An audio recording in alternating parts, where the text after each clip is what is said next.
Hello, everyone. This is my blog on Section 4, where we're talking about instructional theory and kind of that traditional approach. So we will just go through a few things. First and foremost, the prompt. So just from my perspective as a teacher, kind of define and talk about constructivism and kind of evaluate the role it plays in teaching, um, particularly with problem-based learning. And so kind of all about constructivism this week. So constructivism it's not just a single theory, it's kind of a collection of views. And it kind of says that learning is more a matter of going from the inside out. So the learner is actively kind of imposing organization and meaning on like the environment, and they construct that knowledge in the process. So constructivism has had a big impact on views pertaining to the learning conditions in classrooms and kind of the instructional strategies um, believed to support those constructivist learning goals. So in order for kind of the complex learning to occur, your classroom environment should engage learners in activities that kind of are authentic to the subject matter in which they're learning. That's really the most important thing here, is to engage our learners. If they're not engaged, it's going to be a real struggle to get them to learn what you are asking of them. You also want to provide collaboration and kind of the opportunity to engage. So this can look different in each classroom, but you're really wanting your students to work together. It can be partners, it can be small groups, it can be as a whole class.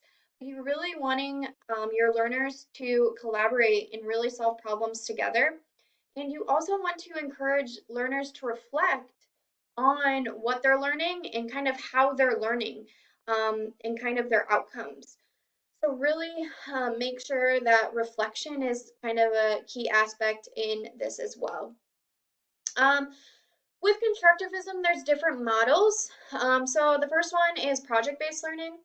And this is kind of where you center instruction around a key statement or a problem, and you kind of want your students to work as a team, to inquire and kind of solve that problem.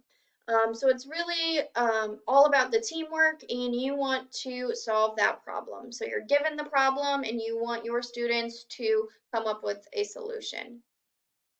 The case and scenario model is kind of when you present a problem in everyday context and it requires math for a solution. The cognitive apprenticeship. This is kind of an instructional model that includes key aspects of informal learning. So it's definitely more of an informal approach, kind of more low stress. And it's similar to how, people learn from their bosses in work settings. Um, they're really learning from one another and from their teacher. And then we have our interactive learning environments. So these are online environments for collaborative problem solving, reasoning, and that sort of thing. It has built-in tools for kind of structuring their assignments and making kind of a case based on evidence. So for constructivism to work, it really is on the learners, right? It's a lot more student-based and student-driven. And because when you see most classes, the instructors or the teachers are the hardest workers, right? They prepare the lessons, they give the lessons, they teach the lessons, and then they, work in small groups and really help their students work on their standards or whatever. And in constructivism, the students are kind of expected to be the hardest workers. So in order for this to work, the students must be prepared to take on this work. They need to be motivated and kind of emotionally mature enough to work independently.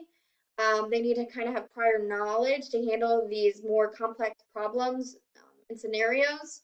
And just make sure that they have adequate access to information. So make sure all materials are present and that sort of thing. So there's definitely some benefits to constructivism. It really corresponds to how people really learn through that active engagement in that positive environment. It requires higher order learning outcomes with the problem solving and critical thinking, and they really have to think about critically what they're trying to solve. And then it also has better integration. It's more of a kind of a holistic approach, which is good because instruction kind of becomes more an academic thing. It draws to every student, so that's nice. And it's definitely more relevant to the job, so later in life, and kind of out of classroom performance as well. Some concerns with the constructivism approach. It's low level outcomes due to inefficient activity, misalignment with standards and objectives, mistaking activity for targeted learning, and kind of hard to measure benefits. So in my classroom, like I said before, I teach special education. And so looking back at kind of what the learners need to be able to do and putting more pressure or putting the hardest work on our students, that's really hard for my kids. They really, really struggle to work independently. Um, we do a lot of group work with me leading instruction. And that's just, the way my classroom is.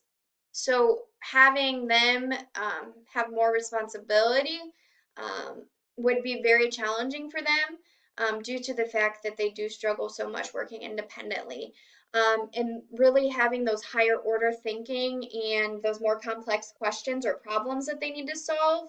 um, I definitely think that they could do those things, but they will need to have kind of steps and clues throughout the process.